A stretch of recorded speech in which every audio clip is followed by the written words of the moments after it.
Well, hi, and welcome to my shop. Today is Friday the 15th of April, and it's cabinet day here for this radio.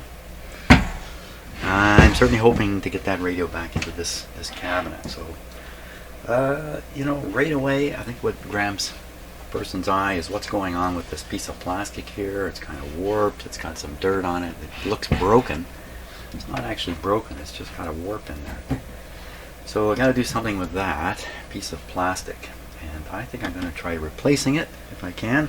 And we got to think about what to do with this piece of cloth here, which is actually in really good shape, but it's quite dirty. Again, I'm inclined to just leave it because there's really nothing wrong with it. Hey, this is going to be easier than I thought. Let's take a look here. What have we got happening in the back of this? So there were some kind of a rubbery grommet-y thing here, which is long gone. There's a washer in here. There's another washer in here. So let's take a look at this plastic from behind. I think we're just going to focus right on the plastic to start off with. What can I see in here? I don't really see anything. These holes, why would those be there? Just above the I can see why they're there. Here, look. Okay, just get your eye on these holes and then look at the radio.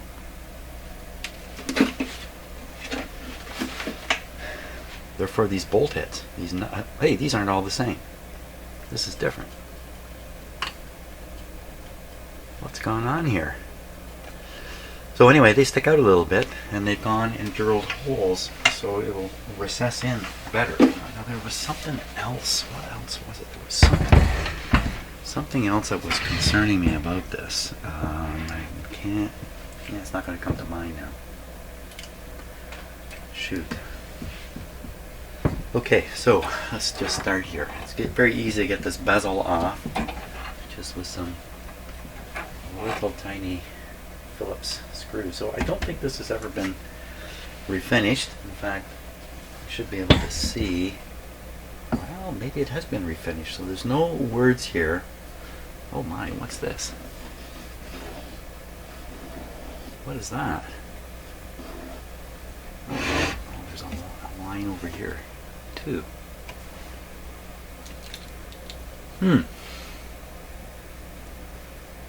Well, somebody did something down in here, and whatever they did kind of ran out onto the front of this radio, and then they must have tipped the cabinet up like that, and then it drained out the edge, and I whacked the microphone. Sorry about that.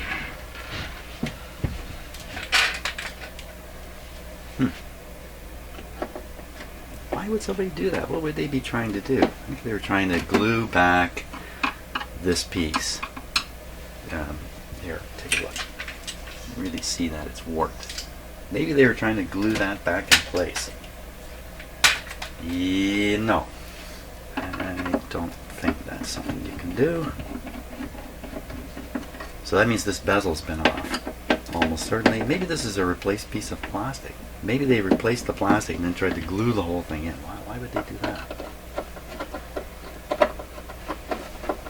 Okay, 4 bezel screws out. Don't lose those. Bezel off. And it's going to be stuck. Sure enough. Not really.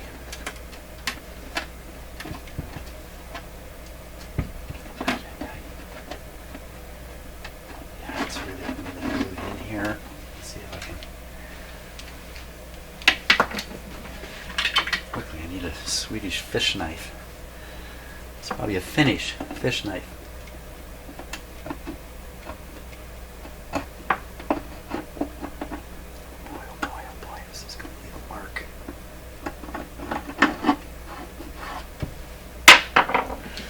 So, what are we going to do? We can't do much more than just keep priming it. Is it necessary for me to take this off? I think it is. There. Yeah, sure enough, the plastic's all glued in there.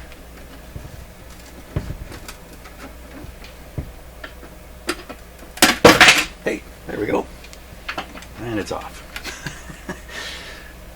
Try my best not to do any damage right in here. See, I think that's where I scraped it with the screwdriver, or the finish knife.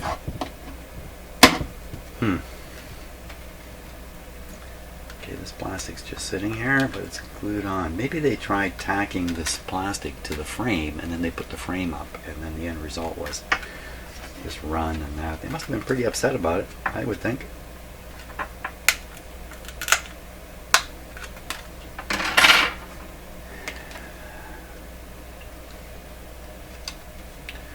So I'm pretty sure no matter what I do, I mean, this is misshapen, it's permanently misshapen. And much better to find a new piece of plastic than to try to do anything with this. At least I have a great shape hunting down plastic in my house. You know, smart people collect stiff plastic, you know, who do this kind of stuff, and keep a nice collection of stiff plastic from packaging and stuff. I'm afraid I'm not that smart. Let's see what I can find. Well, lucky me. I think I have something I'm going to be able to use here. Let's see. Just packaging material for some paint brushes.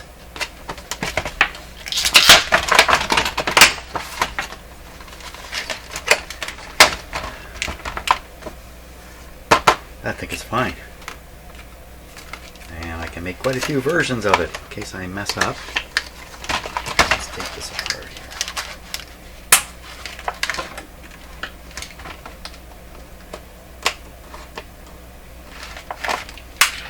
here. Oops.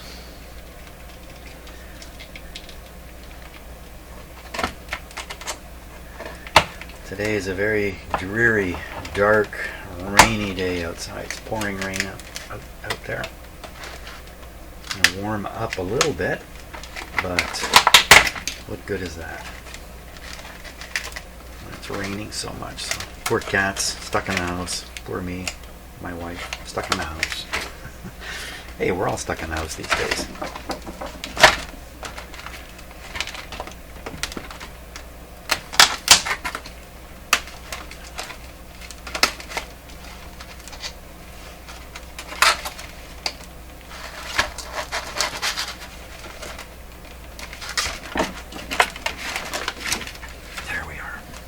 Yeah, look at that. It's very clear. Perfect. Excellent. So, let me cut it away down here.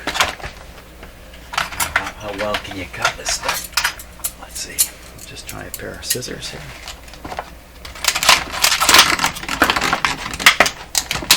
Okay, so I learned one lesson already here.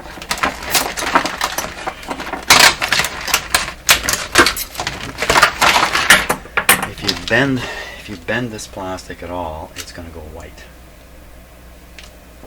like most. So when I cut this, I got to make sure I'm not bending it. It's got some bumps and knocks in it here and there, but it looks pretty good up in this area. I think all I got to do is just outline this on it and cut away. And how would I outline it? I would outline it with a marker. And where would my marker be?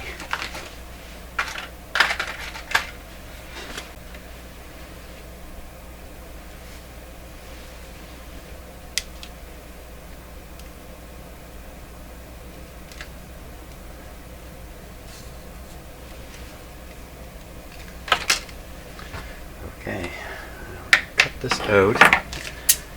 I'm going to cut down the middle here. Get an idea what this really cuts like. Oh, it cuts nice. Look at that. Okay. So now, do I need the round corners here? Or you know what? I can look at the way they've done this. They cut it, and then they nipped off the corners. Do the same thing. Cut a rectangle and then clean up the edges. Now I want to cut away the line here.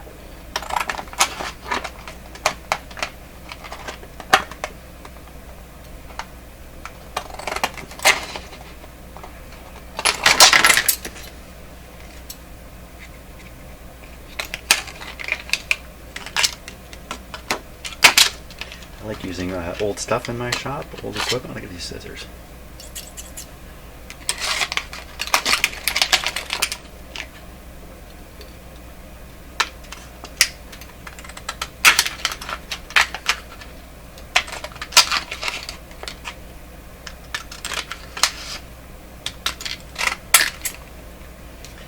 My dad was a high school math teacher, and he wasn't very excited about being a teacher, by the way, but that's what he was, and I was in his class for 2 years in high school. You can imagine what that's like, to have your father at the front of the classroom.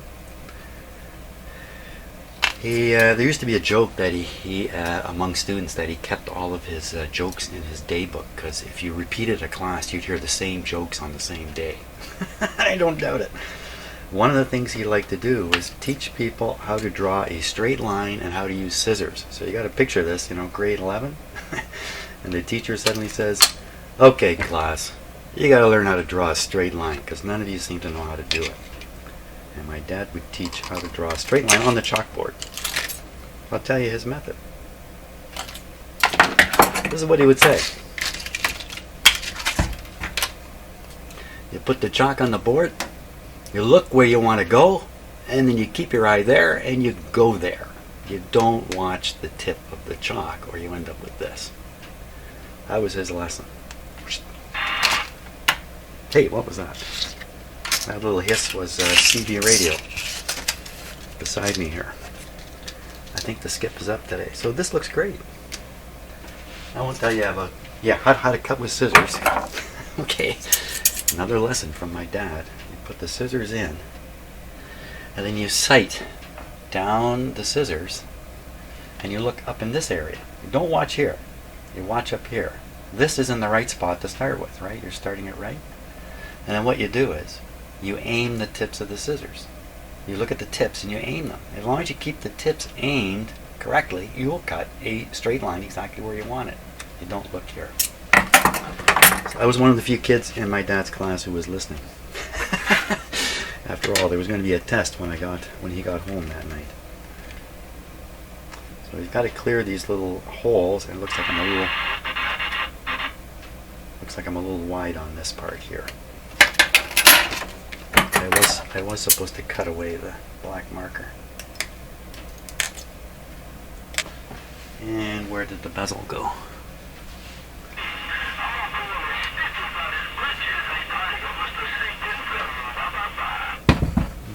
Ba.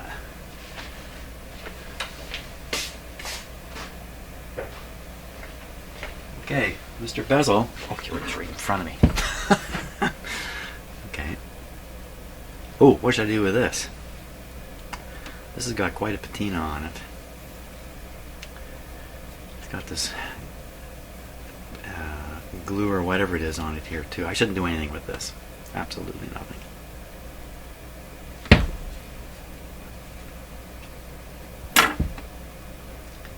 The patina, shows the radio's age. It's really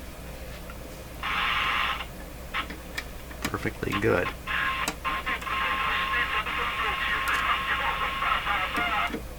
Didn't he just say bye? Okay, that went in nicely. I'm looking for any buckling in the plastic while I'm putting these screws in.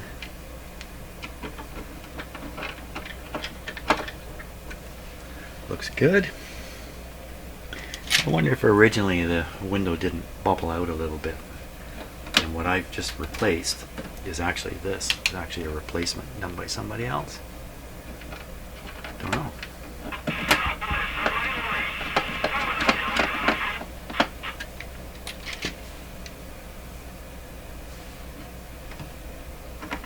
You can see where I dragged the screwdriver along there. Duh. Of course, you don't normally look at the radio from this angle. So you probably won't see anything there. There we are, new window. Nice new window. So now, I gotta think a little bit about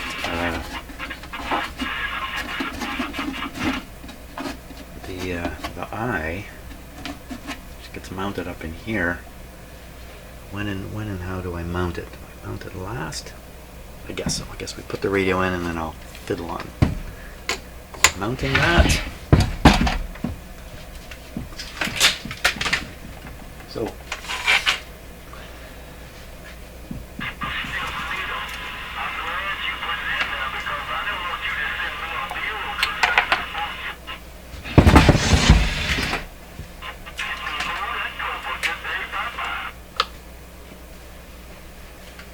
there's a bye-bye again. He never says hello. Okay, clean these buttons a little bit, because once they're in, they really can't be... Oh, you know what? I can take these right out, as I discovered, and go clean them.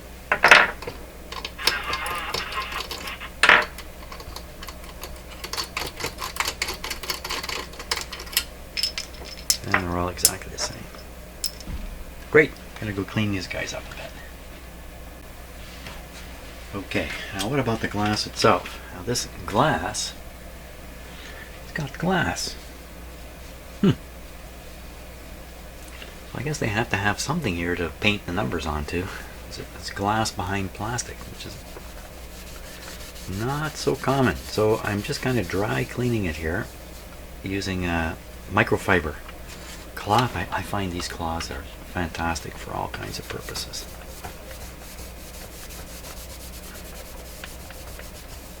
Like this. So you can hear as it gets clean, it just gets quiet. It gets quiet. Come on, quiet down. Now, as I've said almost every time I do this on camera, you need to know if the print is on the front or the back of the glass. Or, oh, this is still bunging up here. Wow, I put this radio back together, this is going to happen, and I'm done. How am I going to sort this out? Well, what's wrong here?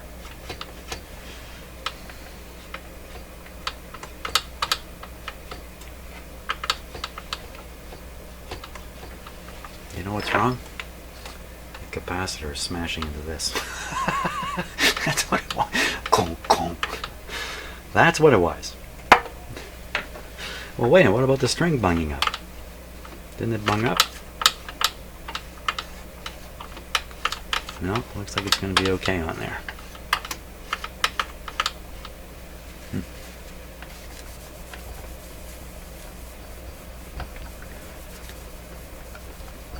Beautiful. Something else we need to make sure of is the light bulb filament is properly lined up with the leading edge of the glass, right on the edge of the glass here, which needs to be cleaned too.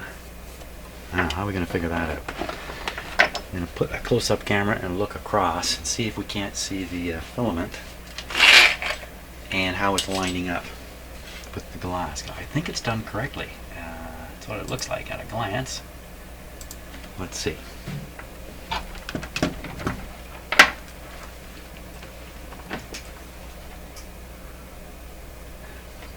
Nice and clean. Okay, now we're looking at the filament in the light bulb. So you can see the filament there, and the filament is pretty much lined up with the edge of the glass. We might push that bulb forward a touch, but I have the feeling it's all the way forward here on the clip. Yeah, it's not going any further forward. It's also not a very bright light, as I remember it. Now, you should just double check and see if this is the correct bulb. Can I get it out of there? Oh, it came out as easy as can be. It's actually not very tight in there. I know the bulb is good. Oh, it's a little tiny guy. Uh-oh. I don't think I got something like this. This is a, looks like it says 41 on it. So usually, yeah, 41. I don't think I have a 41. Tiny bulb like that. Let's see what I got here. I've got 51s, 47s, and 44s. 44 is a bayonet. These are all bayonet. Every one of my bulbs is a bayonet type bulb. I got nothing here. It's going to easily go in. Oh, I have to. Well, you know what? We're going to stick with this bulb then, because I don't think I have a proper replacement. And I got a good collection of screw-in bulbs. Okay, let's put it in. Maybe we'll just have to accept the way it is. It's pretty close anyway. Just maybe a little dull. Oh, that's tricky to tighten up in there. I'll take another look. Just check the alignment. I mean, we'll check this directly also by lighting the dial and examining it. See, now it's too far back. Did I push it back?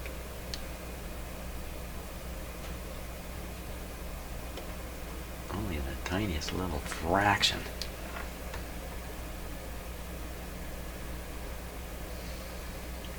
Well, maybe that's pretty good actually. Okay, here we go. These guys should be dry now. You know, I just washed these with water and a toothbrush. Whoops.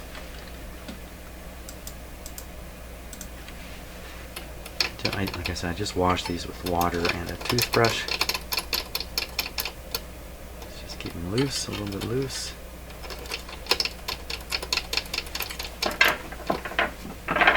So the interesting thing about these buttons is this is actually a really good solution to the problem of putting push buttons on a radio.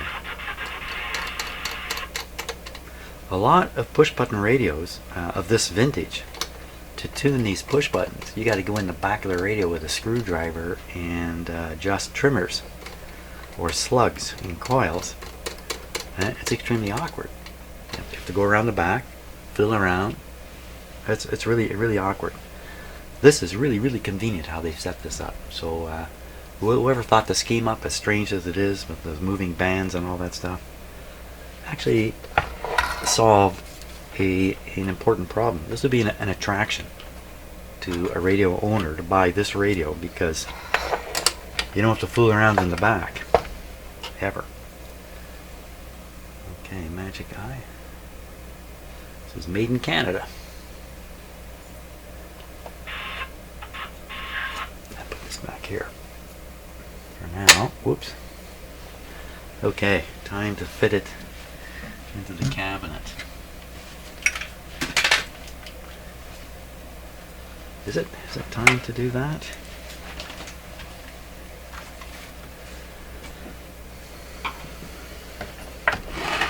Well, because I can always unfit it after. Yes, time to go in.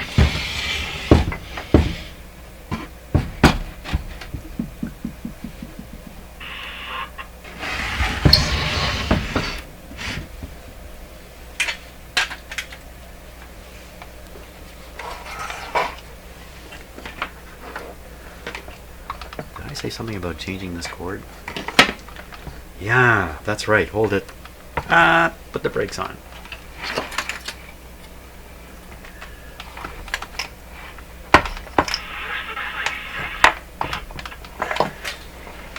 I gotta change this cord, or I gotta run the cord farther into the radio before I got a little ahead of myself here.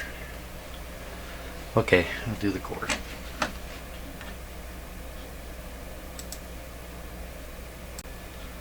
Things are never quite as simple as you might imagine. So one option I have is I've already cut this wire from here. This wire comes over to the bottom of the switch, which you can't quite see in the camera.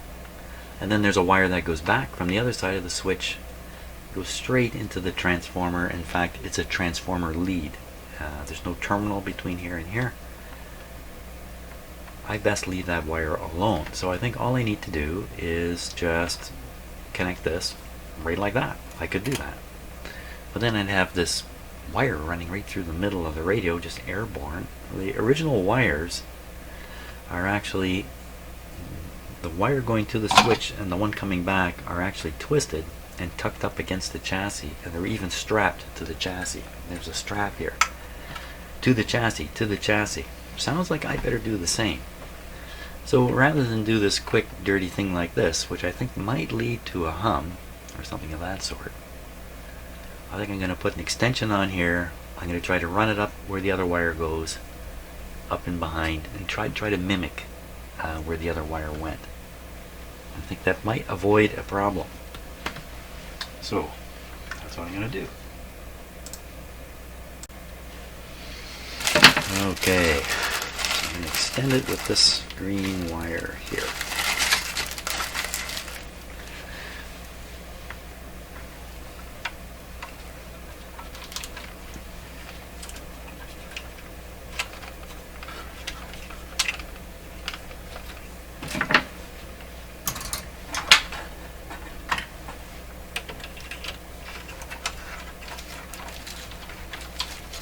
There we go.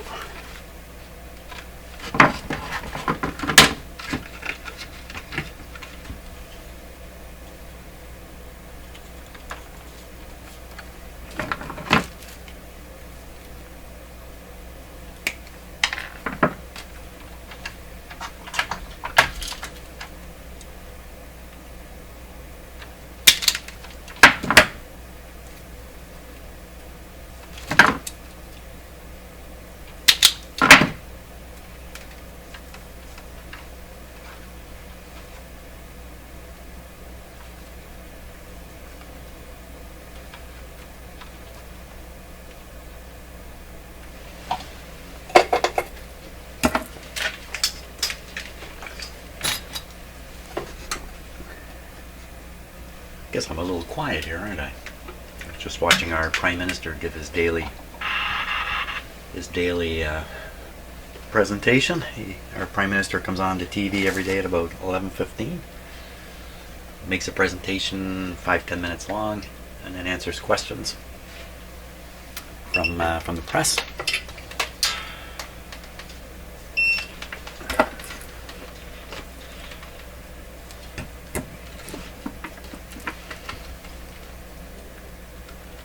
I'm sure that's happening in countries all over the world. The same thing is happening there. Top leaders are coming out on a daily basis to explain things. You reassure people.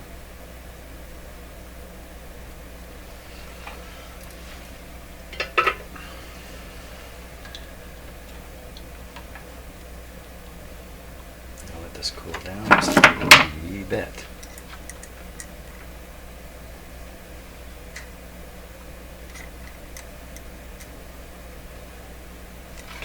Slide this over. Come on, come on, come on, come on, go over. There we go.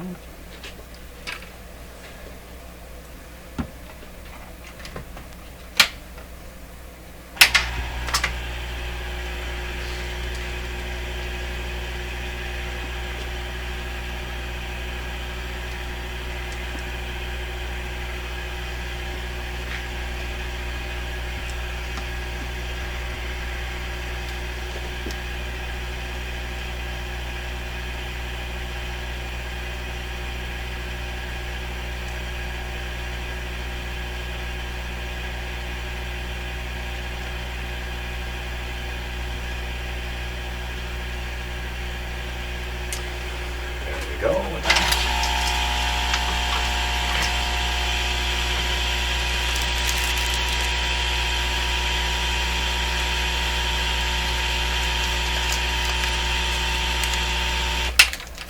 Now I have to figure out which of the two leads under here is this.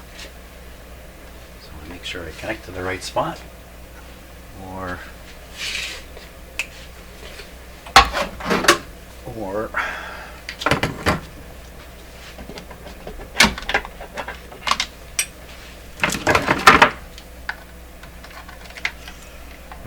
we won't be turning off this radio.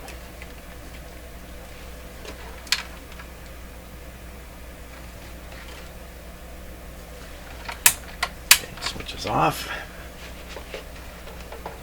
Is it this one? It looks like it. Or is it this one? Doesn't look like it. Is it this one again? Yeah.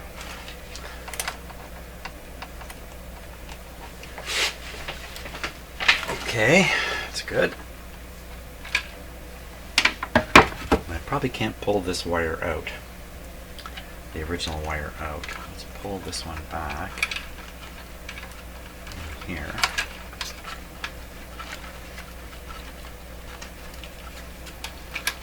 Now, do it like this. Okay, that comes over about here.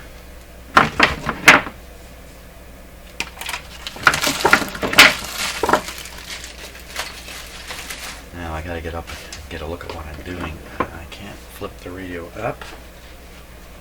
So let's try this. Let me try this out here.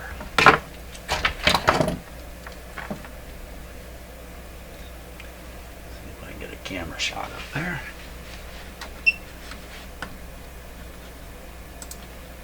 A bit out of focus.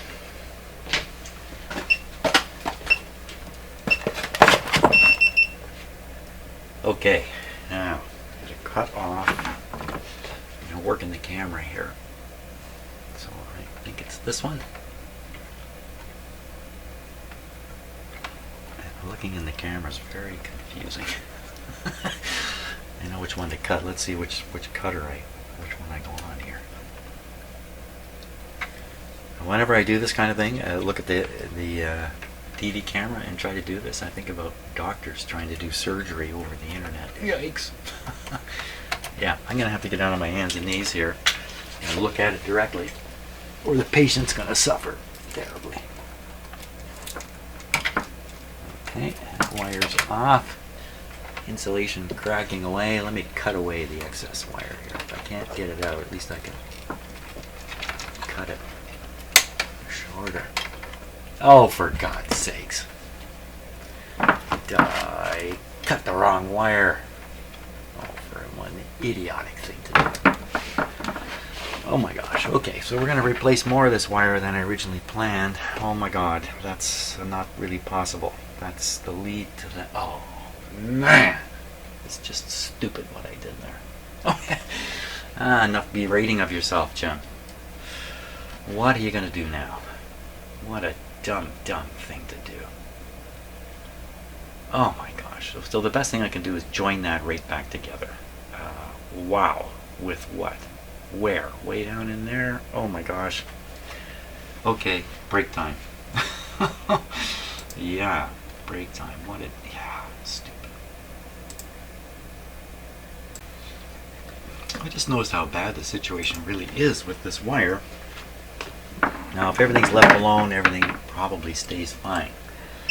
But you'll see that there's this clip here, and you can see the wire under the clip at the back there. Unfortunately, this other wire's a little bit in the way.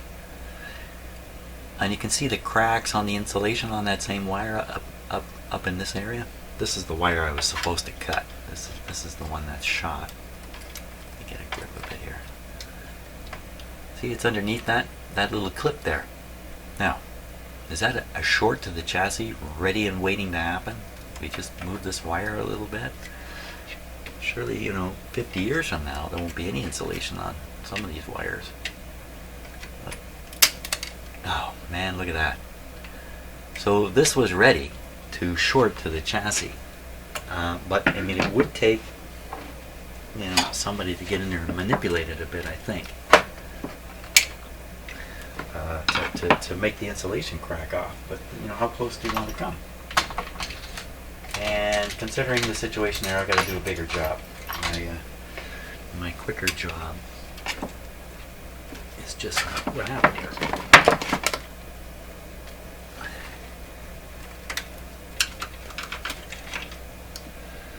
So now the lead I cut is a lead that goes straight to the transformer. Over yonder here, it's the transformer lead, so we can't be, there's only so much. If you cut it back, there's just that much less.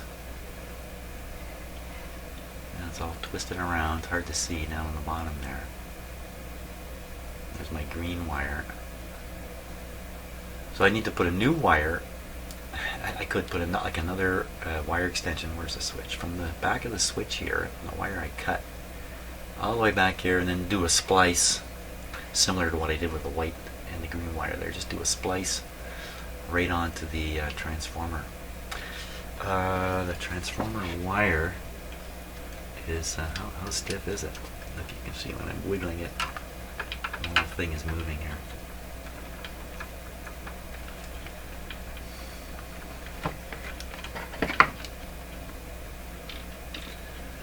So what happens if I cut this wire? And first of all, I have a lot of wire, so I could cut it way up in here and start working up here with it. It feels fairly flexible, and, you know, as far as these old wires go. The other one that's all cracked is a different story. There's a different kind of insulation on it. It just looks like power cord wire, whereas this one is internal to the radio and has a cloth, a rubber type insulation. It's in better shape. So the two wires are not the same. Thank you for that. Now there's a really nice terminal down here. Where to go? Right here.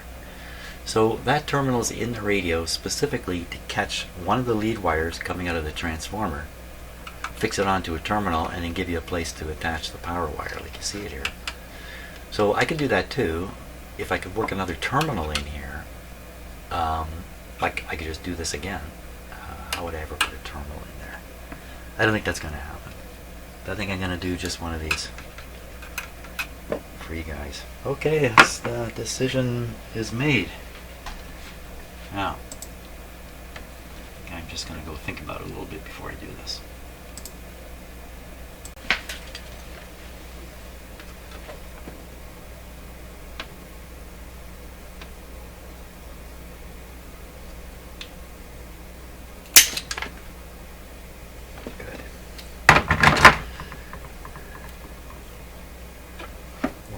Good. Okay, a little bit more green.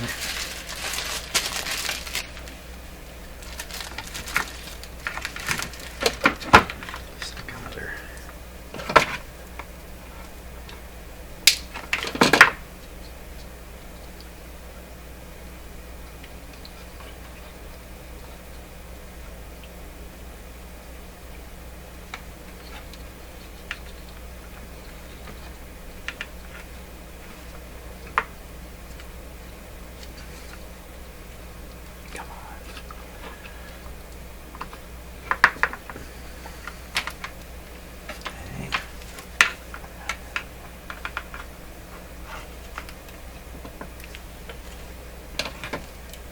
Lots of hair.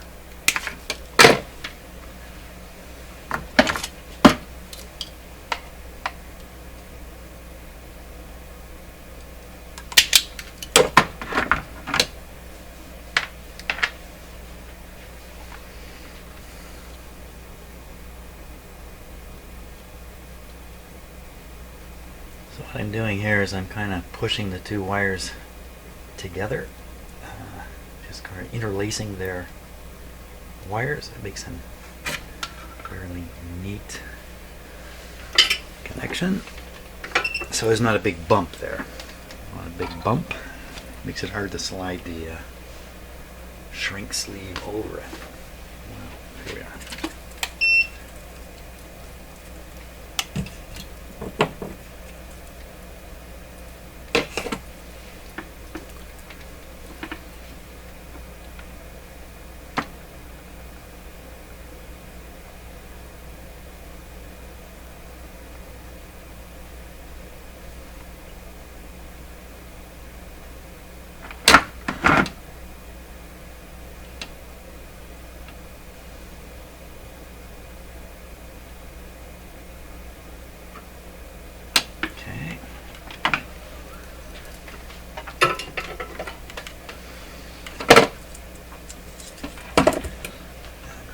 Feed this up.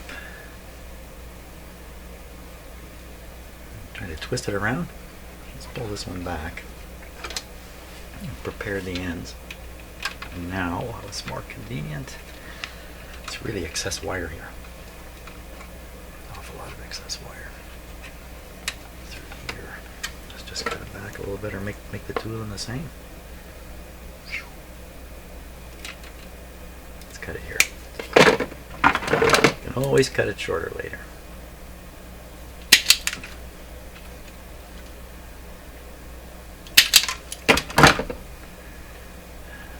I was in high school, I took, a bunch of strands have come out here. Is this really good? Yeah. I studied electrical, of course, in grade 9. Didn't learn a darn thing. But we had tools like this, only they were a lot different. They are much more great big head on them and that. In the middle of one of my classes, I somehow got my thumb caught in one of these in such a way that if you were to squeeze it to release my thumb, you would end up chopping it. And I didn't know what to do, so I ended up going up to the teacher in the front of the class. I got this thing stuck on my finger. I show it to him. He studied it. He looked at it and he went like this and like this and like this, and then he just yanked it off my hand. That was the end of that. But I've never forgotten that experience. Okay. And now you'll never forget it too. So I think I can kind of twist these a little bit, just like the originals. Okay, can I possibly feed this in the back there? It's a stranded wire sticking out.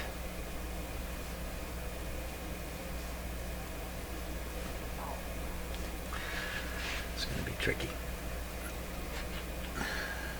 So I see there's another wire clip right here, and intended to strap these wires to the chassis. Get them around and under. Pretty sure that's what their intention is, to get these right down against the chassis. So that suggests to me that's going in there. But there's a real concern about these wires making a hump because of the 60 cycle relatively heavy current flowing on them. Okay, I can get it up under this clip. That'll be the next step. Pull the clip. Oh, wow, that's really stiff. That's real springy stuff there. That's really spring metal. Okay, so we'll pry it. We'll try to pry it and then tuck the wire underneath. If I can.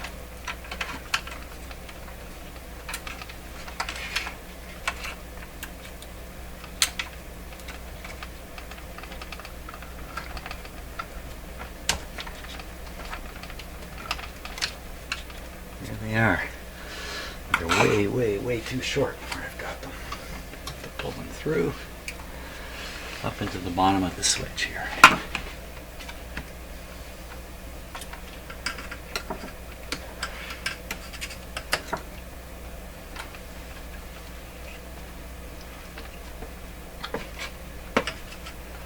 bit further. Here we go. Okay. Pair the switch. Get rid of this. And there's some big blobs on the back of that switch of solder, big blobs of solder, which is not going to help the situation any. Let's see what we can do. First I want to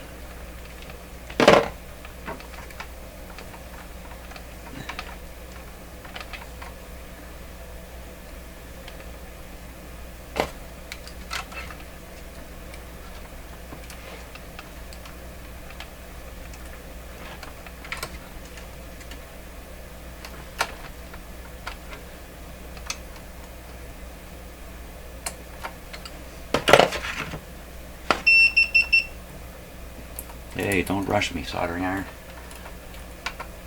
Okay, that's one. That's good, actually. Now we'll try the other one.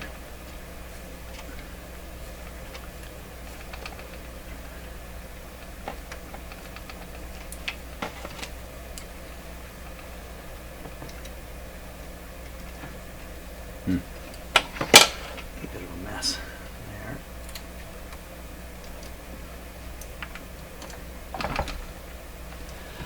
That is solderable. Okay.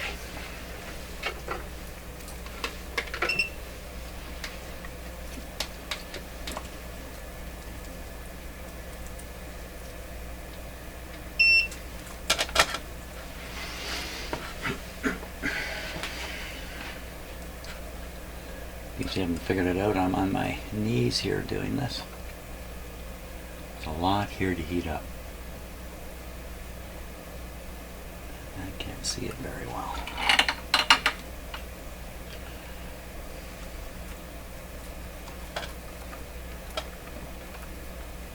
Strands going everywhere.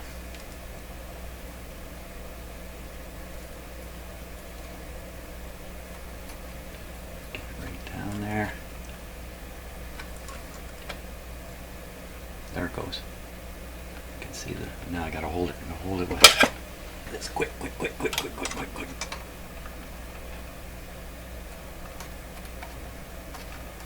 Well, it's a messy.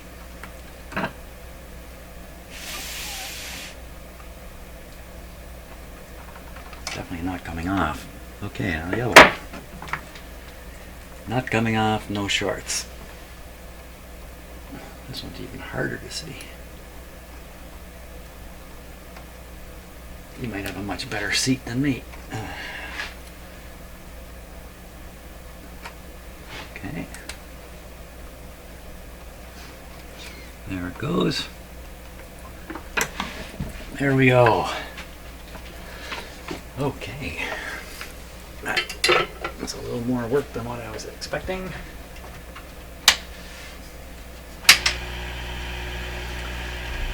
Shrink the shrink sleeve that's hidden way up in here now. It's okay. A little bit of shrinking. It doesn't have to be tight. The objective is to make sure it won't move. It's not even going to move up there. Can I get in there? My hot air gun's going to reach.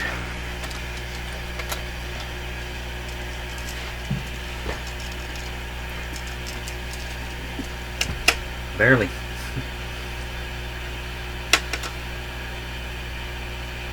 Shrink, baby. Don't melt the other insulation. Shrink.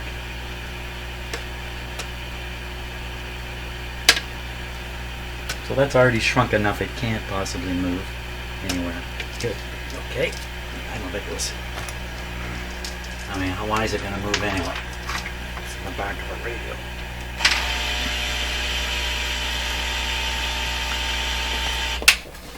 Okay, that was just a little bit hair on for me. But I think in the end we have a really good result here. I should have this under there. That's okay. Just put this like this. Now, if I turn the radio, is all this going to spill out? No. What is this? I've never noticed that before. What's this?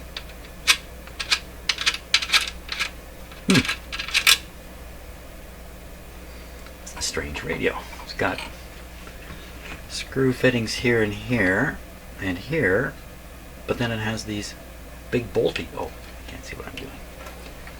It has screw fittings in here. Oh, that's to hold up a metal plate on the bottom. Which is where? Oh, there it is over there. Okay. Just remembering. Just remembering. Okay. Now, is this thing now ready to go into the... I think it is. I gotta straighten up my bench because it's become quite a disaster here right now. I'm gonna straighten that all up. Stick it in the cabinet.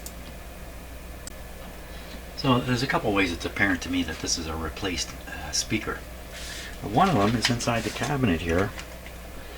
When you look in, you can see a board here and then something bigger in behind it here.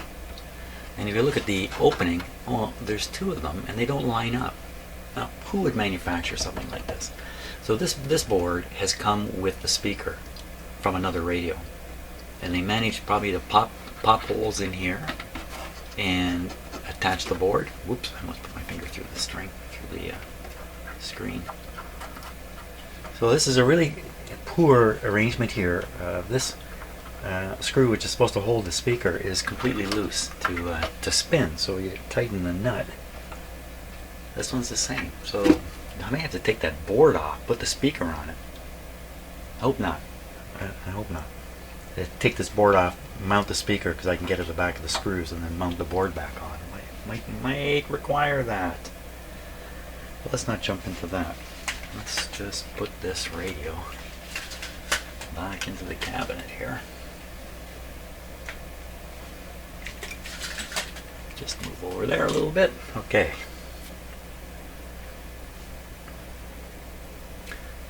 Bottom metal plate, Jim. You just said it.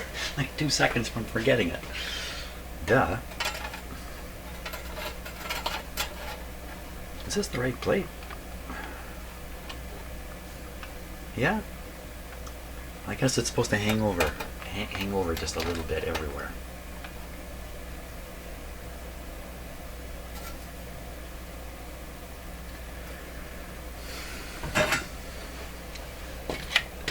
Now, what was holding that on before? Was anything holding this on before? Or was it just sitting there? Well, here's a screw. I just took out of here. But look, you know, this is a self-tapping sheet metal screw of some sort. It's really not suitable for in here. I gotta hunt down at least a couple screws, maybe 4 to do the corners or something like that, before I get any further along. Look at that. Oh, fantastic. I've got lots of these screws. Okay. Dig them up. Put the plate on, and we're in business. You know, so I'm just moments from putting the back on this radio and saying goodbye to it. I suddenly said to myself, did I ever actually verify that I got rid of all the bad capacitors that are in here? And the answer is kinda no. There's that one still in here. I don't know that it's bad. So I can assume all these orange ones are fine because they're really quite new. But this one, I think I'm going to change that before I put the radio back together, and I probably won't test it afterwards. I think I really should. At the very least, I'm going to cut it out and test it now. And some very long leads on it.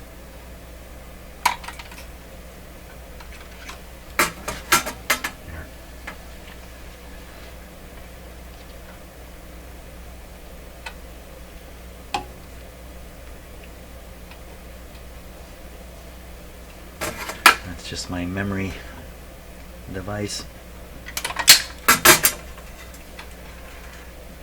Okay, was that worth doing? Yes or no? Come with me over here.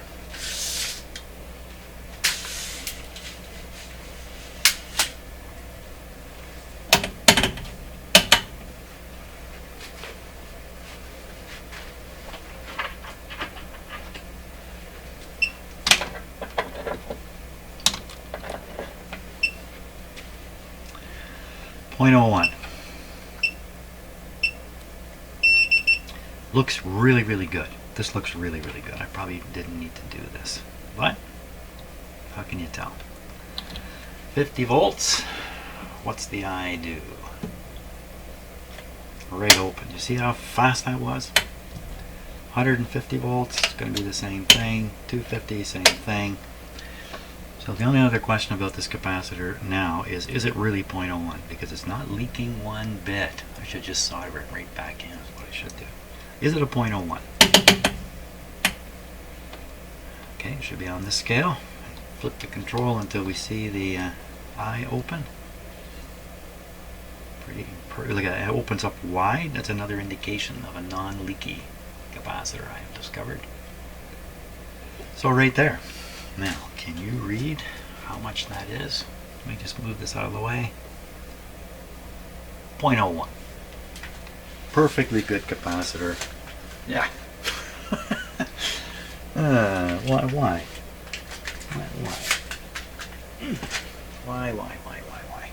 So, you think I can put that right back in? Is that fairly long? And the answer is no. I can put that into my .01 capacitor drawer, and at the same time take out another .01. There we go. Not a total loss. This is a .01. Yep.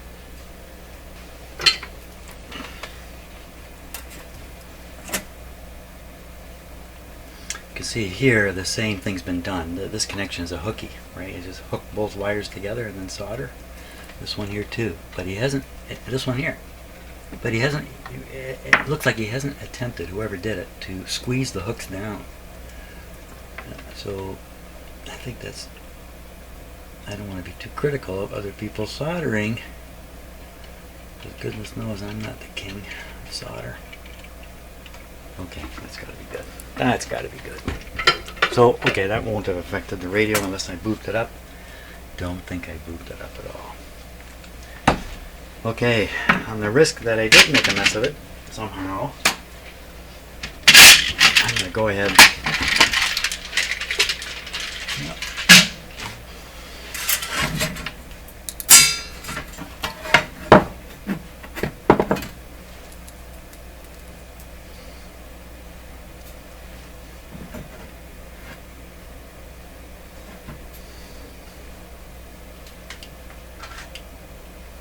So in the cabinet, I see where these rubberized mounts were. They're all just crushed and gone.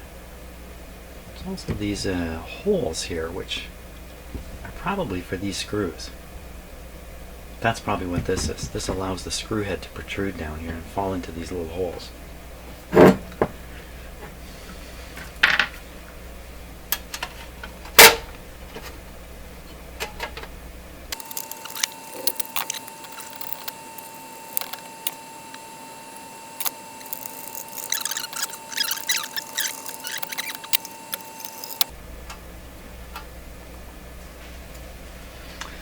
There we go.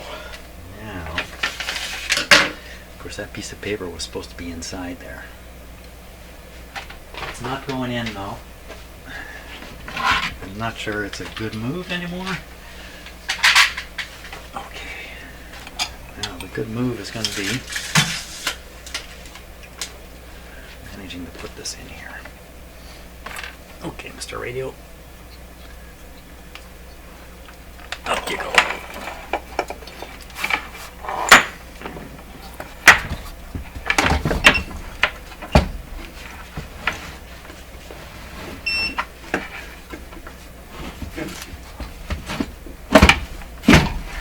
There it is. Just clunk right into place. Okay, got a screw here. This is not original, but somebody else did it. Looks okay.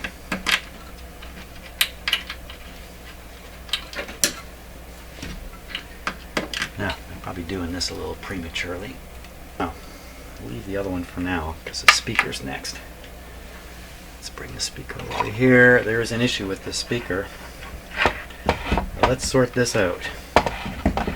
The other day I looked up at the speaker and voila, there's a hole blasted into the cone. Kind of across the way is some more damage. So did this thing go into the radio and meet up with something unfortunate in there? What would that be? So this is the kind of mark, whoops, let's go back to the speaker. This is the kind of mark that occurs as you're putting the speaker back and you accidentally run into a post sticking out. So we have the attachment post here. Could have very well done that spot. But then we have the other attachment posts up here. They could have done it too. Of course, I don't want any of them to do it. So what should I do with that hole? So that's worth fixing somehow. Son of a gun. Okay, I'm gonna fix the hole in the speaker before I stick it in there. So what I'm using here is a secret formula. So secret you can't even see it. Secret formula of white glue and water. There we go. Ooh, that's a lot of paper I need. A lot of paper. Okay, you can't even see it. That's how secret it is. Gonna wet this up a little bit.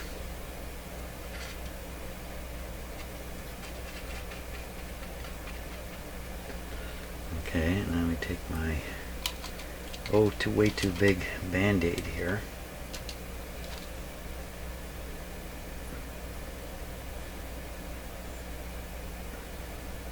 These are all secret techniques. I wouldn't normally let you see these things happen.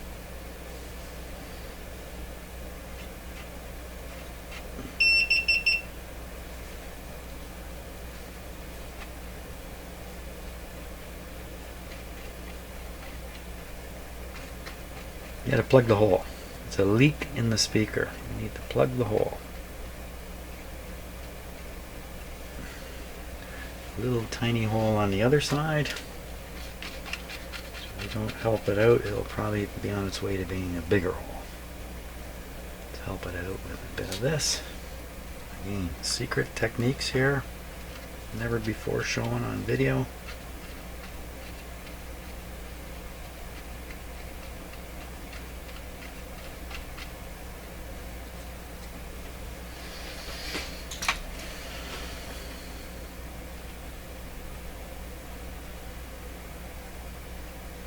The speaker cone is shaped the way it is around the outer edge here, so that this outer edge is what will move up and down, and the cone will be allowed to remain in the shape it's in.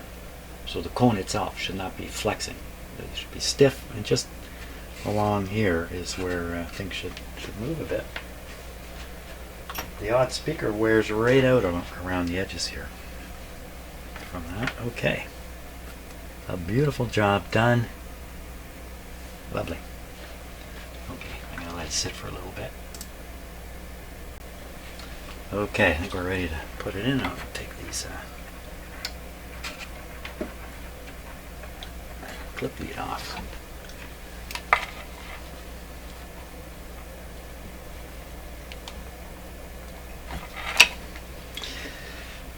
Now, this has got lots of weight to it because it's got two transformers hanging on it. Transformer, choke coil.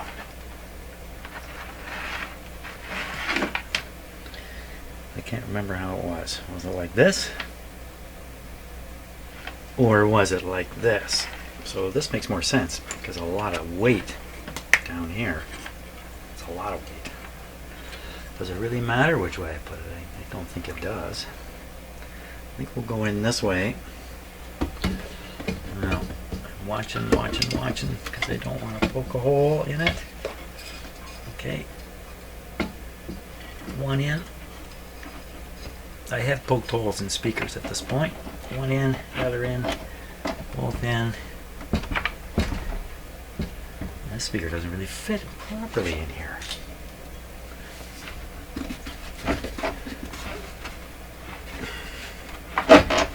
It's banging into the side here. Well, nothing I can do about that. Now, good thing I didn't fool with the cloth here because it's not a simple arrangement. Okay, little nuts to go on there. Okay, hold the speaker. Little teeny tiny nuts. And go on a screw that rotates. How am I ever going to get this tight? I get on far enough. Then I can probably grab the screw with pliers. Let's see.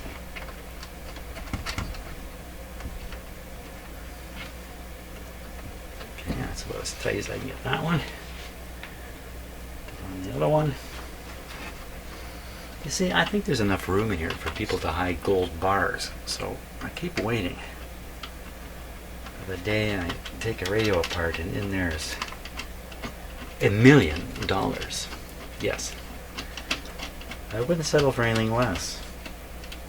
Like if somebody only left $500,000, say in cash, $500,000 rather in cash, I'd be disappointed. I really want to see $1 million gold bar in here. Stupid things I say while I'm trying to pass time. Okay, let's put a plier on there and give it a bit of a twist. And, so sometimes when you tighten these up, the screw will seat. That's what's happened here. The screw is not rotating. How tight is the speaker now? One more turn. With the other one.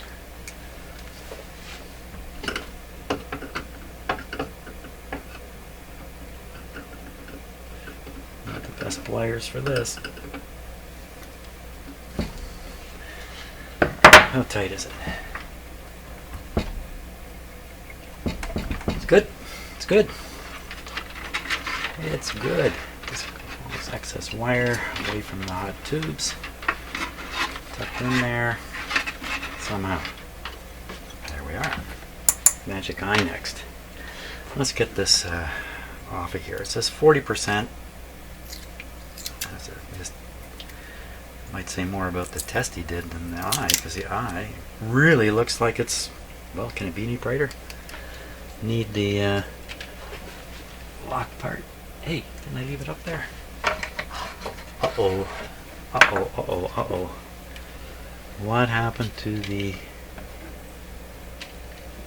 I think it was this.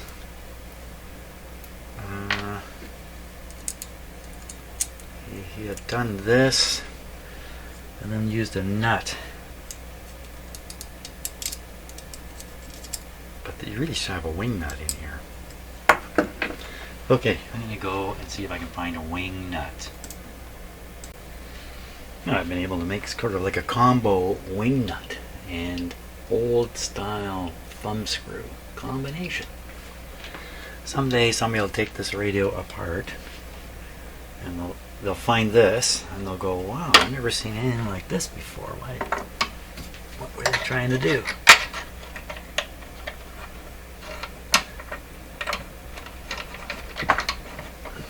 Okay, I'll just put that in like that. Okay. Does this radio have a back? I don't think so. That's got it. Did I just screw it to my bench? No.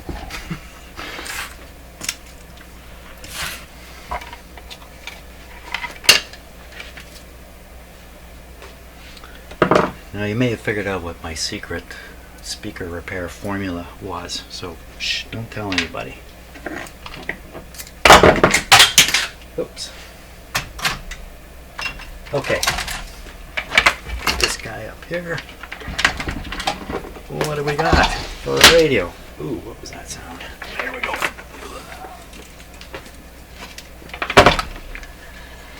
There's what we've got. So the biggest eyesore for sure on this thing was this problem with the plastic, and that looks great. That problem's gone. Very happy with that. Good question is, does this radio work? Wow, should we find out? Should we find out right now? So the eye's nicely centered in there too, but I don't know that the eye is rotated properly.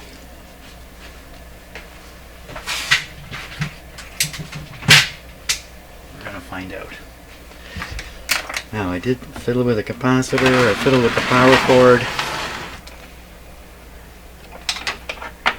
Those are enough to cause a big bad problem if I did something wrong. So I got to be careful starting it up. There we go.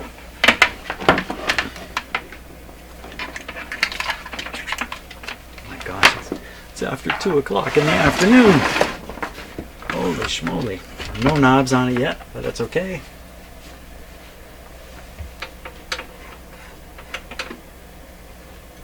Tuner still tunes. Okay, now switch is off. Power's on. I'm going to find out what that light is worth that's in there. Let's see what it does. Darken it down pretty darn dark. There we go. What's that? Where's that coming from?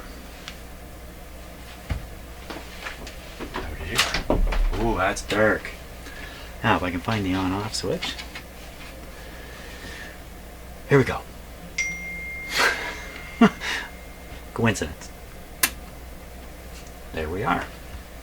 Okay, got a bit of a light flash over here, but not bad. That looks really quite good. And the numbers are really beaming out. It looks way better in the camera than it looks with my eyes, in fact.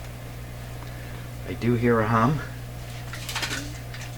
Not too loud, but it's definitely humming. Might have been a bad choice to leave those capacitors in there. Or is that the power cord? Let's turn it up a little bit. There's another hum I left in there. And what band are we on? We are on the... Holy smokes! That's a bad thing to... I didn't clean the switch. A long list of things I didn't do here. Antenna. In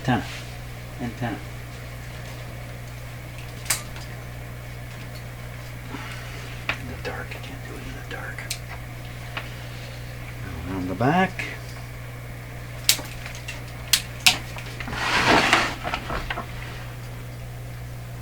Yeah, it's got quite a distinct hum. I've been fooled numerous times now when the speaker's out of the cabinet. I don't hear the hum, and I end up ignoring it. Let's turn it down before we get a bit of a surprise here.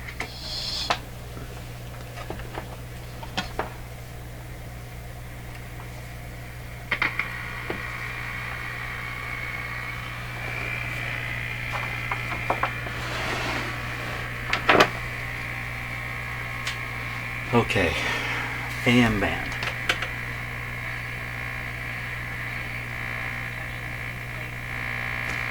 So see the eye? No, you can't. Just ignore the buzz. The buzz is not from the radio.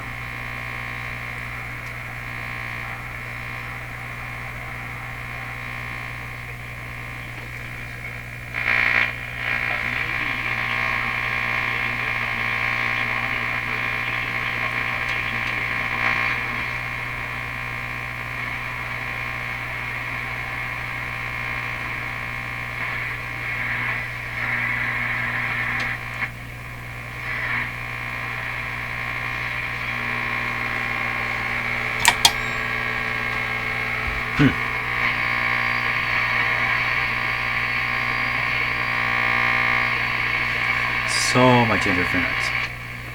Okay, shortwave band. 2 in the afternoon. Shortwave band.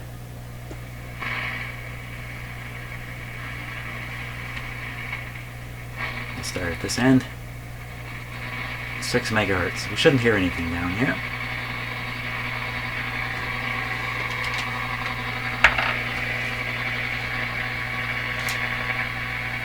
I'm going to put a knob on this.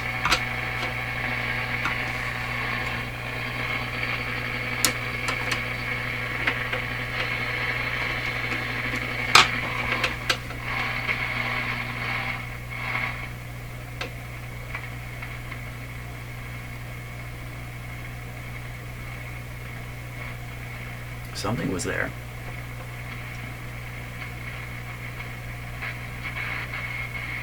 So that's Morse code. Yeah, it's unmodulated in a radio like this. So you just hear the psh, psh, psh sound of the that stuff we heard the other day. Okay, so there's a ham guy talking. And a radio like this is what it sounds like.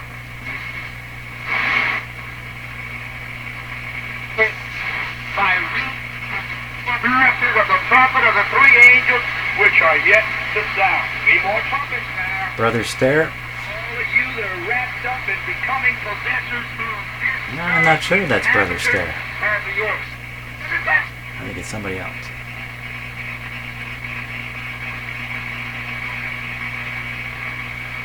Really shouldn't expect anything till we get up around 9.5, which we're getting close to. In the sight of the beast, say to them that dwell on the earth, that they should make an the beast, which had the wound by a sword, and did live. And he had power to give life unto the image of the beast, that the image of the beast should both speak. Now that's Brother Stare there.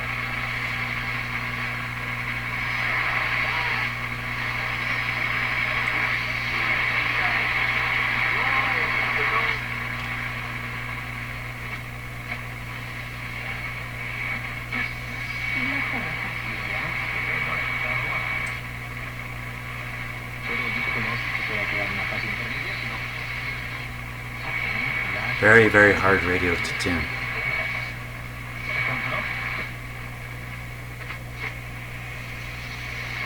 It really does need a knob about this big on here. And then it would be quite easy to tune.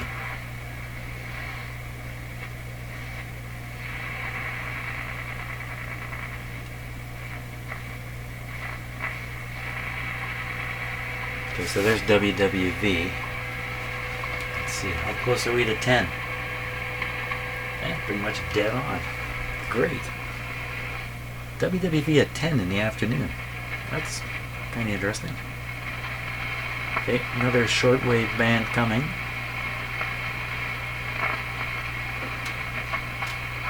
I wonder what happened to that funny spot up here where the radio went kind of wild. It still does that.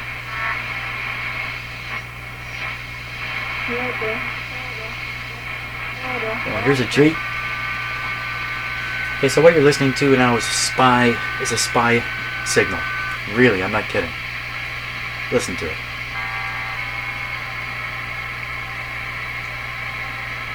Soon you'll hear a woman's voice counting numbers.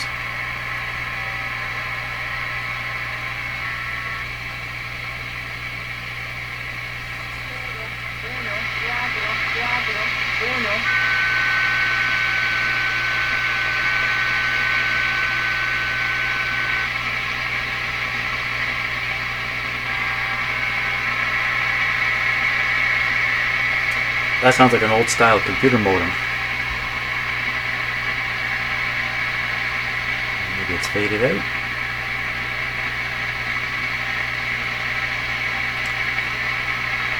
So if you ever wondered if you could hear spies on a shortwave radio, the answer is yes, you just did. This is a numbers station. These have been around forever. The thing about radio is nobody can know you're listening.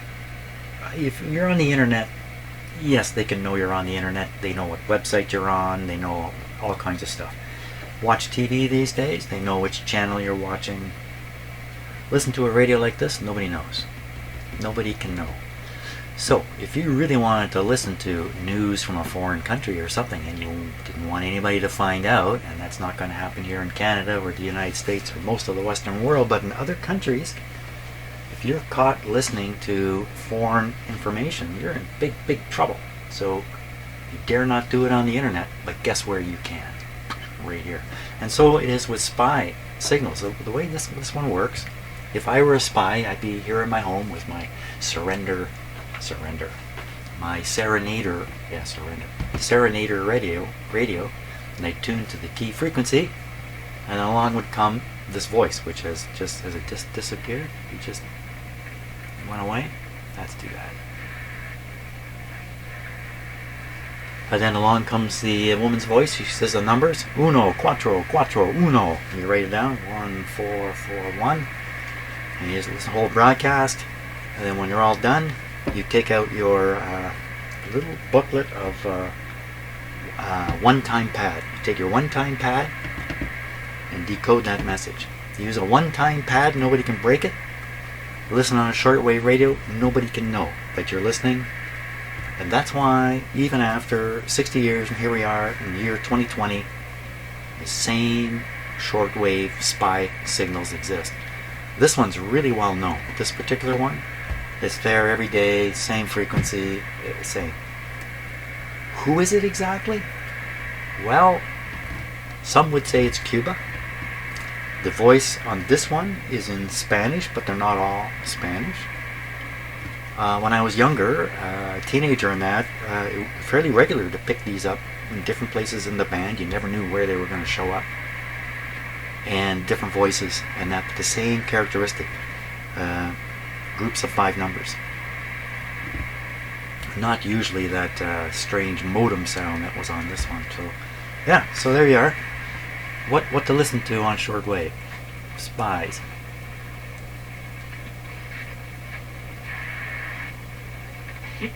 Anónima, entre otras cosas que estuvimos para ver de qué manera se pudiera hacer efectiva una ley de empresa que ojo, de empresas que beneficie solo. That's Radio Cuba. They broadcast in 2 places, just a little bit apart. Every day.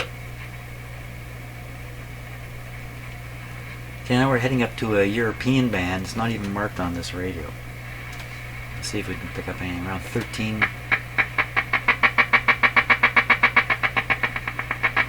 Uh-oh. Am I picking that up as a signal?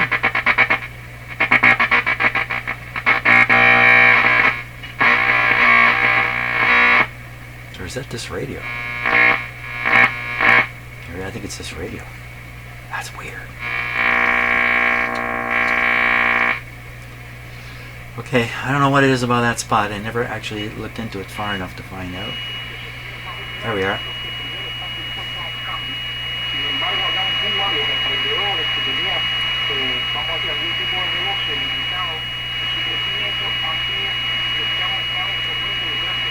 It sounds Italian to me, but I don't know that the Italians broadcast on shortwave.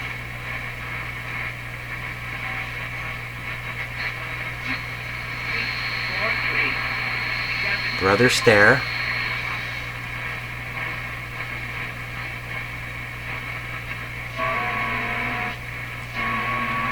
So now we've run into a ham radio, signals.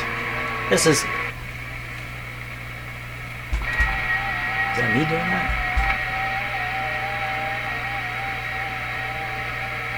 That was kind of weird how it just disappeared there. But anyway, that's modern ham radio. You don't hear anybody calling CQ. It just disappears so suddenly.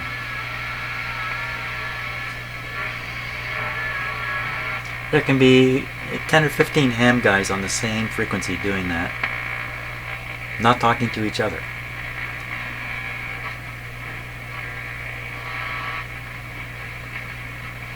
Okay, now we're getting up around 15, so we might get WWV. Maybe, maybe not.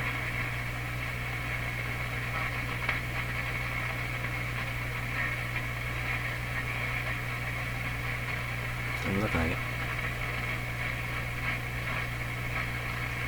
Okay, and we might pick up. I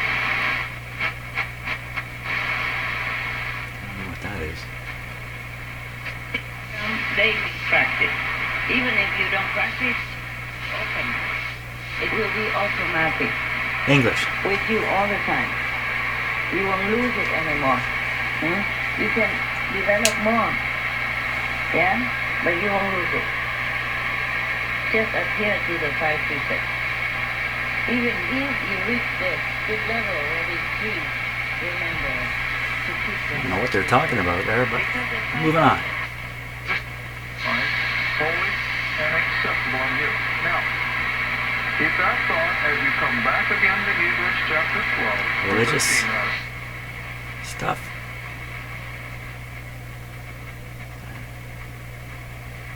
We might be on our way out here.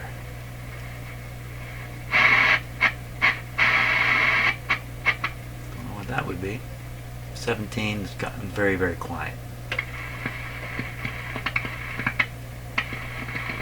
So you get an idea how much stuff there really is there.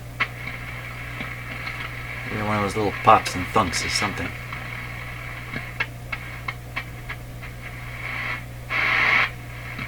Okay, so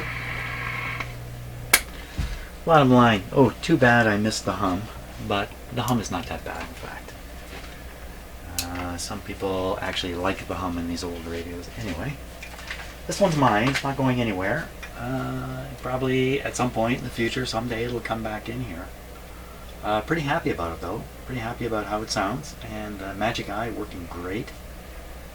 And it's got a nice look. I'm glad I left this the way it is because it's just fine.